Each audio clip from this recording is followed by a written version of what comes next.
Hello and good afternoon. I'm Bill Prince, and today I'm going to do a brief speech regarding academic integrity. First thing I'm going to do is I'm going to talk a little bit about what academic integrity is. Utilizing different key points made in the academic integrity policy of LAPU, I'll discuss the different areas in which are covered under that policy regarding academic integrity and lack thereof. Then I'm going to talk about what that all means to me, what I've found during the course of my education,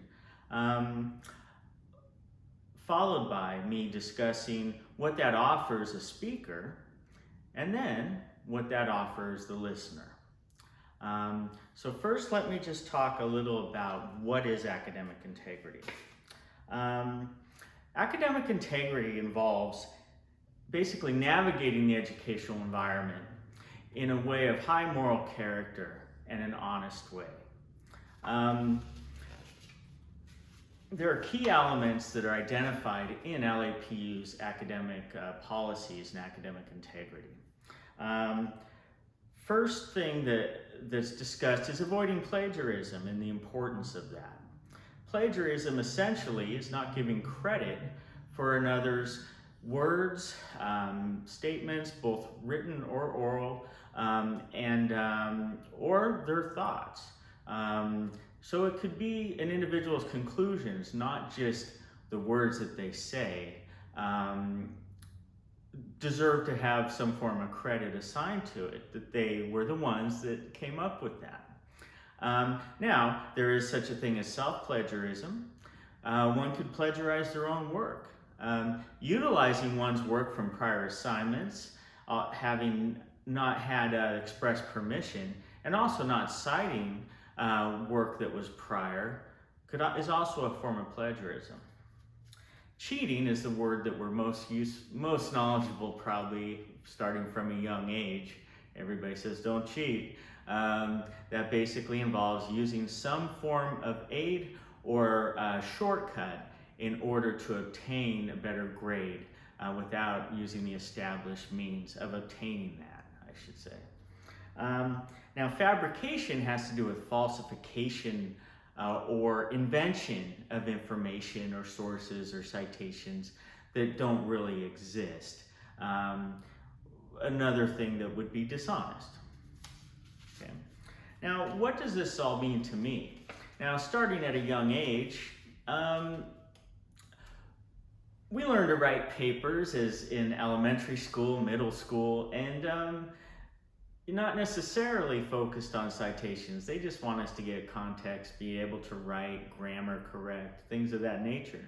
So it wasn't until, later on and when I started some college where it became more and more prevalent that in order to be somebody that is taken seriously for what you're saying, you need to be able to back it up. So as I worked through school and college, and eventually I completed a doctoral degree with a dissertation, I found that it was a lot of work to ensure that I was not plagiarizing, because you can plagiarize unintentionally or intentionally. As I recall in my dissertation, I probably had about 120 different sources of information, and within that paper, several citations per source of information. And it was rare that a paragraph or two would go without having some source of information in the text to show, to help support what I was getting at, and then ultimately when you're synthesizing information, you're taking what is known and then you have your own synthesis. So I found that this was important for me to do this correctly. Not just because I wanted to successfully complete, but I also wanted to be a professional and somebody taken seriously.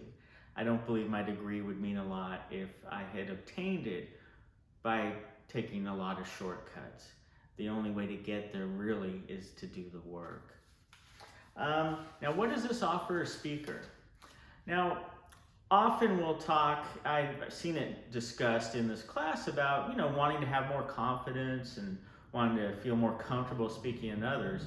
And in my mind, when we're competent, we can have more confidence. And operating with good high moral character and with the highest level of ethics in our research and what we develop, in my opinion, only can increase the competence, thus the confidence that an individual has when they are speaking to an audience, knowing that you are the expert, let's say, at a certain subject, because you've done the work, you've done the research, you can discuss different studies that are done and who did them, things of that nature. It makes somebody who knows what they're doing. Now, what this means for the listener has a lot to do with the ability for a message to be taken in. Now, with a variety of unsighted sources throughout the world today that provide tons of information, there can be a certain level of mistrust that one is getting the truth. With a high level of integrity and standards, a listener can be more inclined to be able to take in messages that are truthful and honest, that are done through diligence or diligent research, and therefore can integrate this into their world and into the lives of themselves and others. So I believe there's great value to operating with these standards, and to be a professional after school, one needs to have this prior. So this concludes my brief presentation on academic integrity. I want to thank you for listening, and I hope everybody has a terrific Thanksgiving.